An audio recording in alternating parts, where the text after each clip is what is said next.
சூரியனை ராத்திரி முழுக்க ஒழிச்சு வச்சா சும்மா விட்டுருவோமா?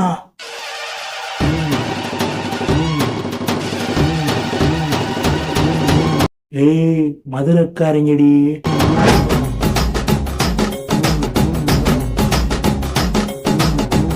நாங்களாம் போர் வண்டிய வைகாத்துக்குள்ள கூட்டிட்டு போய் போரை போட்டு தண்ணிய புஷ்ஷுன்னு மேல அடிக்க விடுறவங்க. புஷ்ஷுன்னு